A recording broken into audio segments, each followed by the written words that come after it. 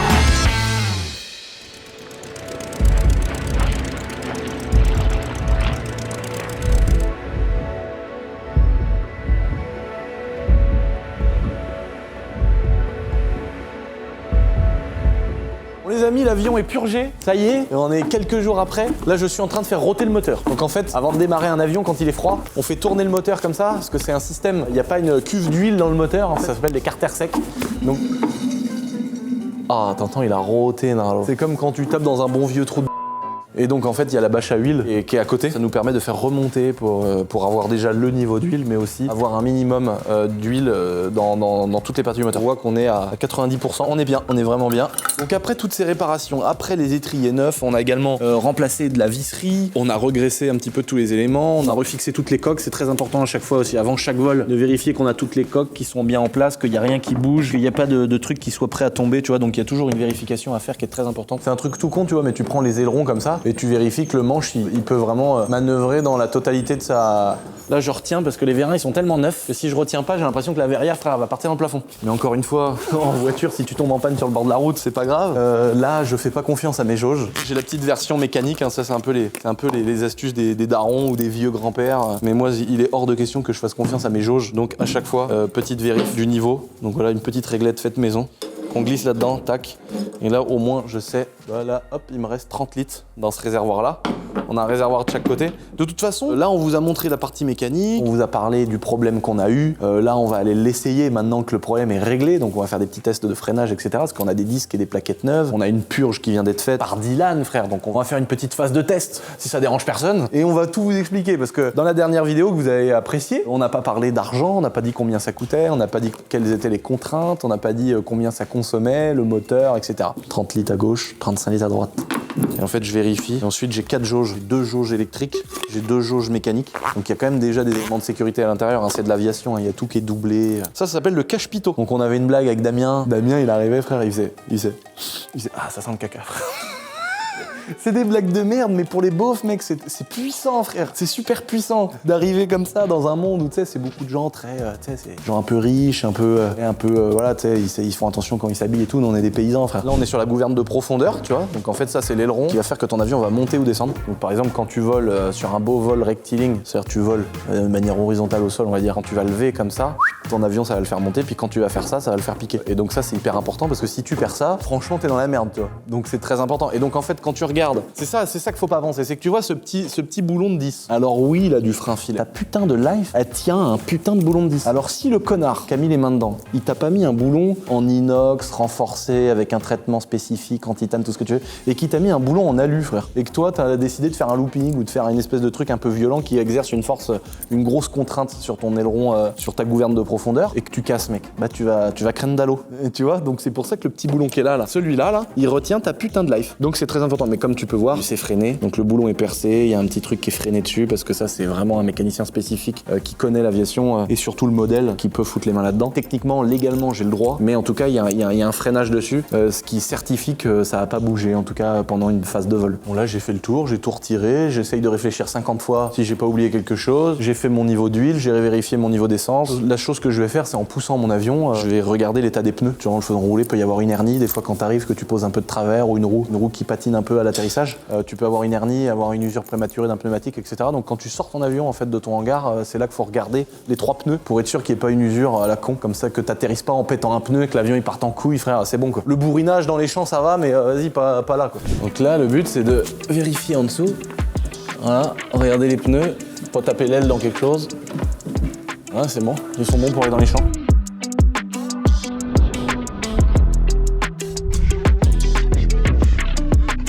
Bon les amis, juste avant de partir en vol, on va partir avec mon prof Jean-Marc en vol, on va faire ce qu'on appelle un vol en patrouille. Donc on va voler ensemble, les avions l'un à côté de l'autre, on va se taper un peu les ailes et tout. Non, évidemment que non, on va pas faire ça. Mais on va se mettre les uns à côté des autres, on va voler ensemble, donc avec mon prof et tout, c'est trop cool quoi. Donc lui il va être dans son avion avec toi, grand chef Hugo qui va être à côté de lui, et Valentin qui est cadreur aussi avec nous, il va monter avec moi. Et donc comme ça on va être à 2 avions et à 4 et on va pouvoir se filmer chacun d'un avion à l'autre. Ça va me permettre en même temps de vous faire ce cockpit tour les amis, et vous expliquer expliquer à quoi sert tout ce qu'il y a à l'intérieur de l'avion que j'avais pas fait dans la dernière vidéo.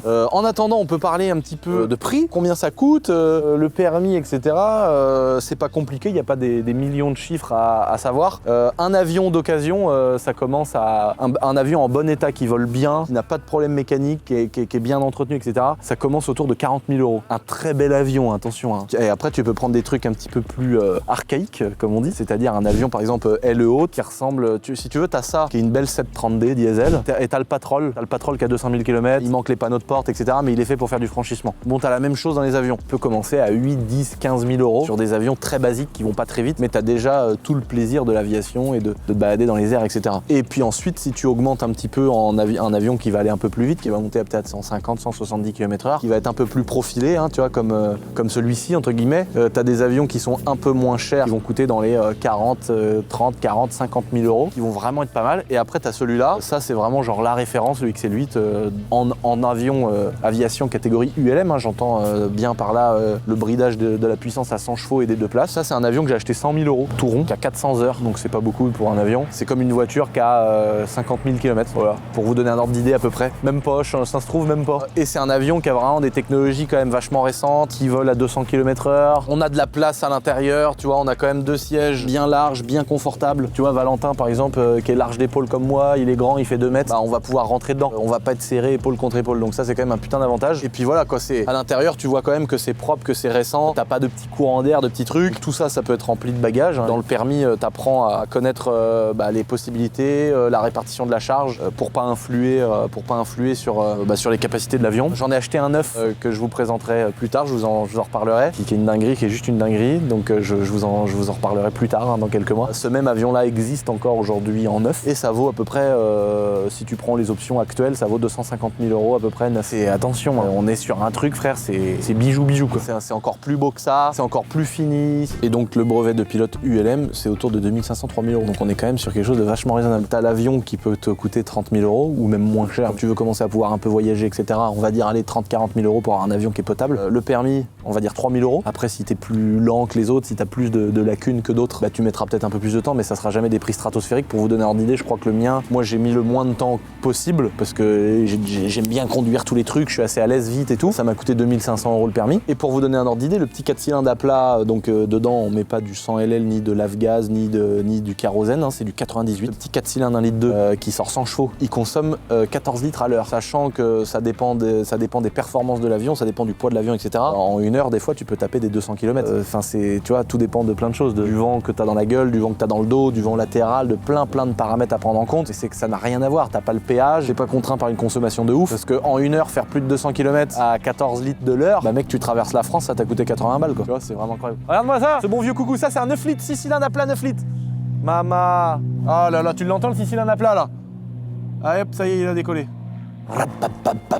Tu sens le gros flat 6 là, comme un moteur de Porsche 911, mais qui a 2 fois plus de cylindrée. T'imagines le bordel, toi? Oh, j'ai envie de m'acheter un avion de chasse à réaction, frère, avec un gros réacteur derrière là, voler à 1000 km/h. Tirer comme ça sur la profondeur là, paf, monter tout droit là-haut là, à 1000 km/h, frère, prendre 14 G dans la gueule. Ça, c'est mon rêve. Mais putain, j'ai vu 15 millions d'euros l'avion de chasse d'occasion, j'ai dit bon Lucien, tu vas continuer à travailler. Toute ma vie, j'ai rêvé. Tout le temps, je rêve de tout. Mais j'arrive à avoir plein de trucs. C'est-à-dire que je rêve et je réalise plein de mes rêves. L'histoire, c'est qu'il faut rêver. Et quand tu prends une baffe, tu vois, ce matin, contrôle fiscal, on me demande 144 000 € sur de l'impôt que j'ai déjà payé. Bon, c'est du vol manifeste. Eh bah, c'est pas grave, on va se démerder, on va travailler, on va trouver une solution pour pas payer ça. Voilà, c'est comme ça, c'est la vie, qu'est-ce que je te dise. On n'est pas malhonnête. On devrait y avoir une justice quand même dans ce pays. Ça, regardez le plus beau. Regardez ça, Jean-Marc. Ah bah il a remis son petit capot de roue. Bon les amis, assez parlé, j'espère que j'ai fait un point assez précis sur tous les chiffres. On part en vol en patrouille, on va kiffer ce petit moment.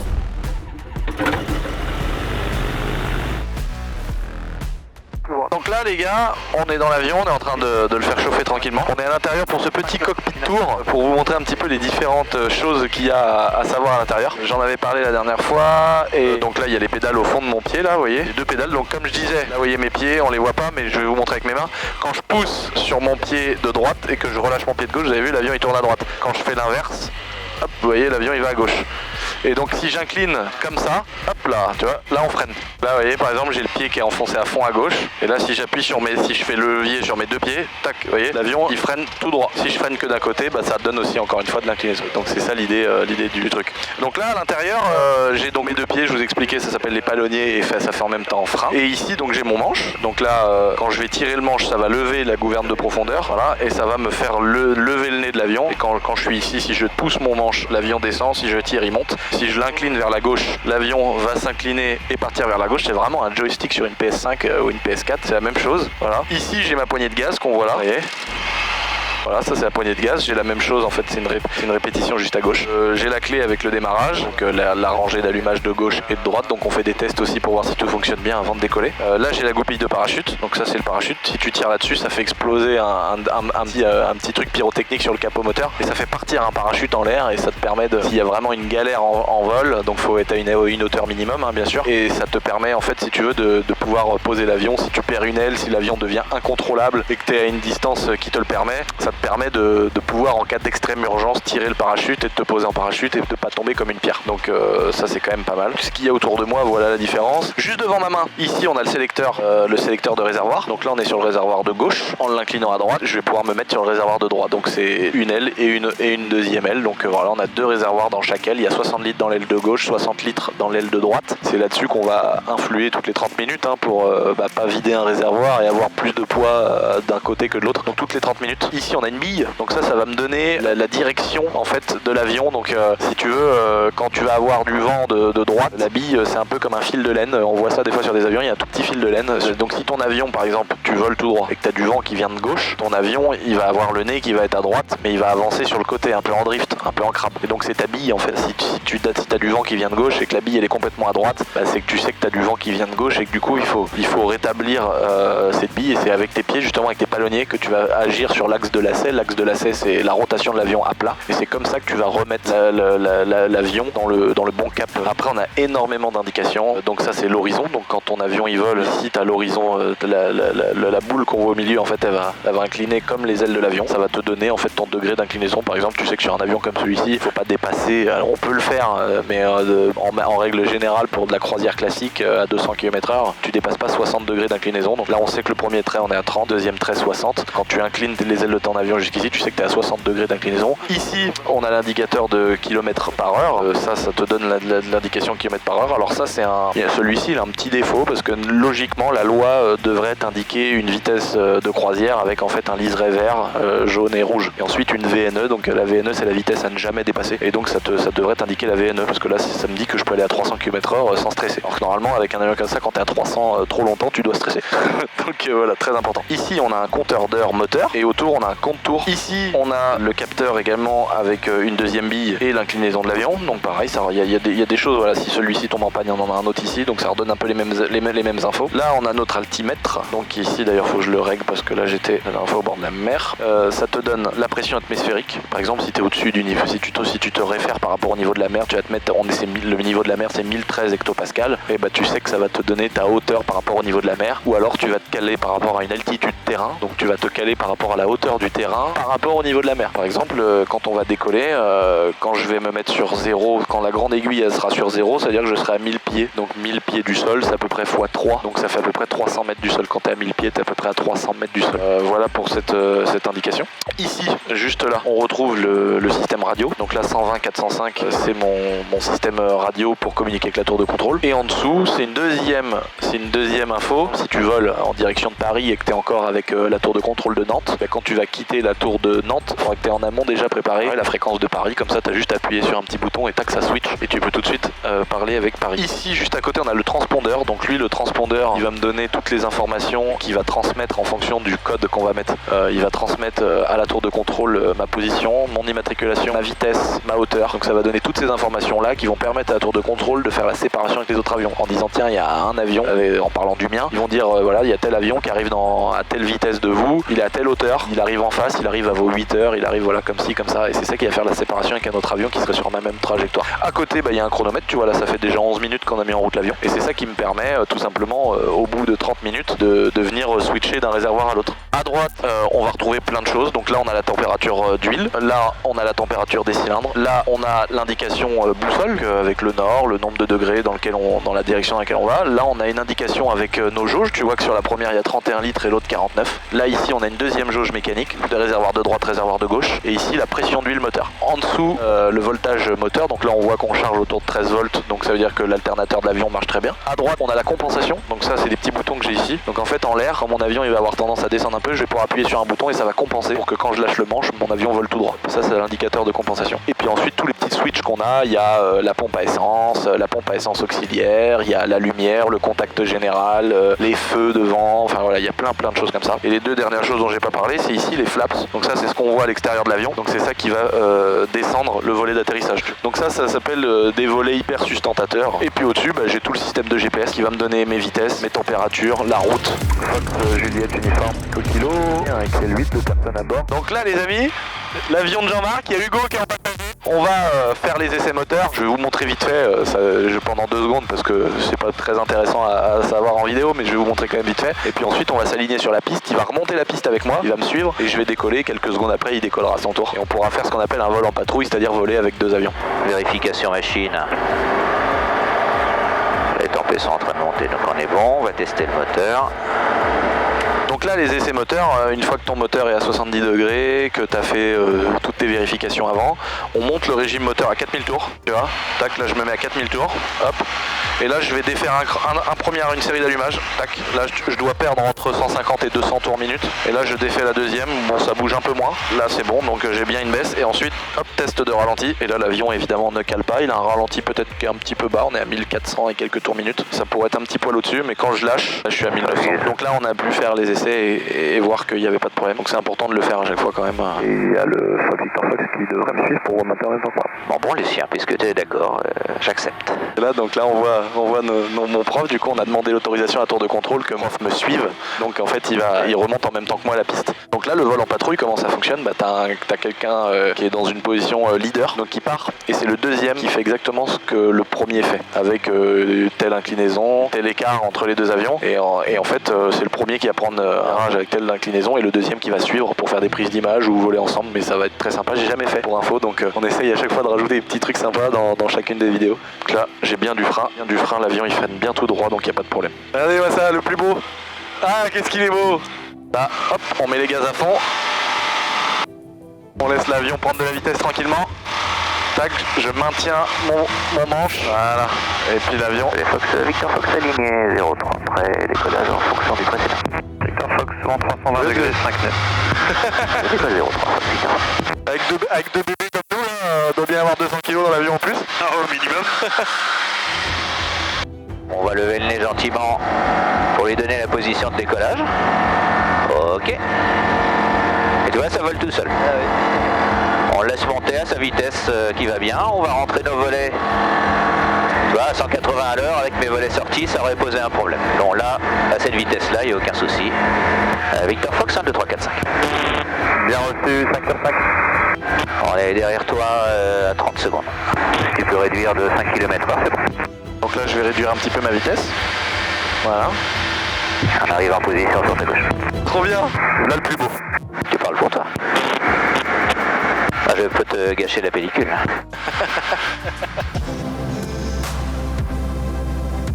Ah, la classe, excellent. C'est vraiment sympa. Hein. Oh la vache, il est joueur, hein. Il est joueur. C'est un joli chapeau de nuage comme ça. Ah, la classe. Excellent.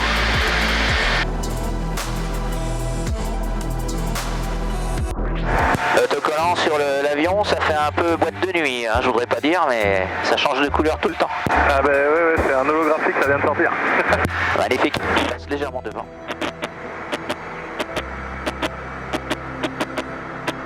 Ok.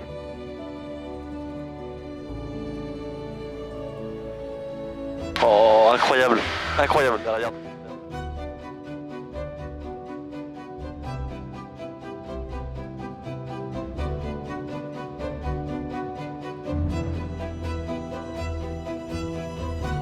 Ah, excellent, oh la classe. Ça c'est la classe. Hein.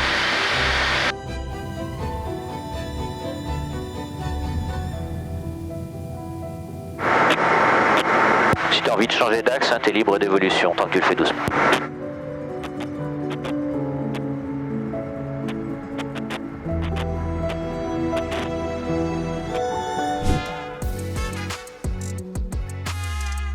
Là, ça vole tout seul. Le tout, c'est de gérer les gaz et la position machine pour que l'avion reste à la même hauteur. Après, tu peux jouer sur l'étagement en fonction des besoins. En gros, tu places sur l'horizon, c'est pas mal comme ça. Alors, laisse partir. C'est bon pour toi? Et on y va.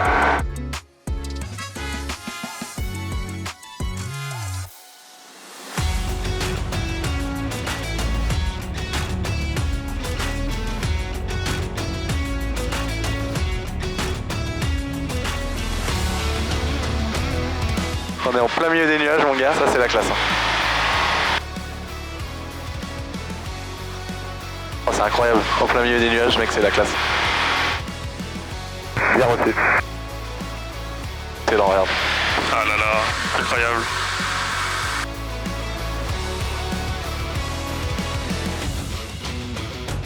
On est vraiment prêts.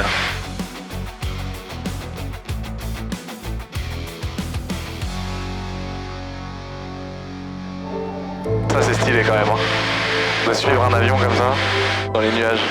Trop la classe. Oh mec, c'est incroyable, on est à l'intérieur des nuages. Oh, c'est vraiment incroyable. Oh, et mec, les images qu'on fait là, hein, magnifique. C'est incroyable. Faut toujours se méfier des vitesses de rapprochement. Ça peut paraître idiot, mais si tu arrives comme un boulet de canon, tu frettes pas comme une bagnole. Hein. Et ça peut très mal se terminer.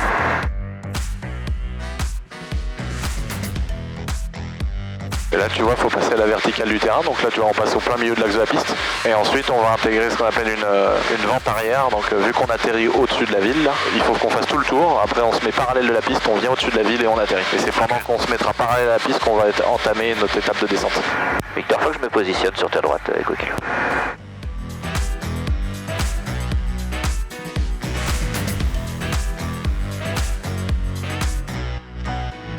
Là, il va se préparer pour l'atterrissage, donc il va ralentir. Et là, il faut en tenir compte parce qu'évidemment, moi, si j'arrive en gardant ma vitesse, donc tu vas voir les volets commencer à sortir, il va réduire.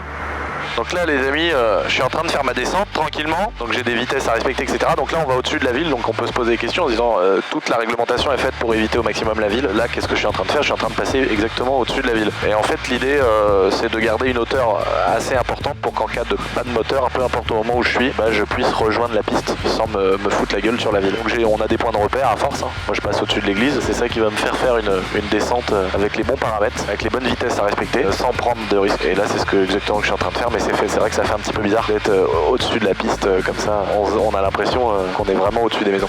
Et là tu vois, on va arriver, hop, là je gère avec mes pieds maintenant, je gère qu'avec l'axe sur le côté.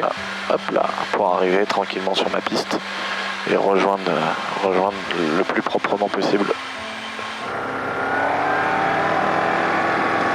Hop là, et là je reste en wheeling parce que c'est la bike life.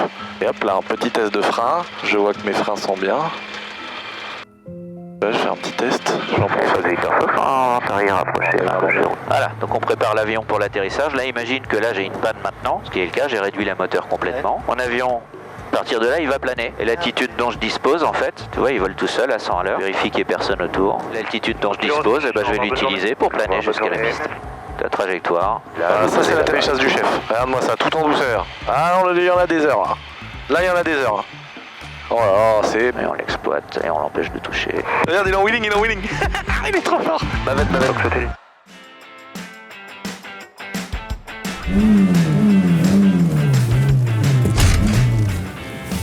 Ah putain, ça passe partout. C'est incroyable mec, c'est pire qu'un buggy. Putain mais ça tient le palais frère hein. J'espère que vous aurez reconnu le modèle du sujet de la prochaine vidéo. Oh, merde, j'ai cassé le chibre. Et que vous avez apprécié cette petite vidéo aviation les amis. N'oubliez pas de vous abonner les gars. Très important si vous voulez voir les autres bourrinages qui arrivent. Merci mille fois, merci pour tout les amis. Je vous embrasse et je vous dis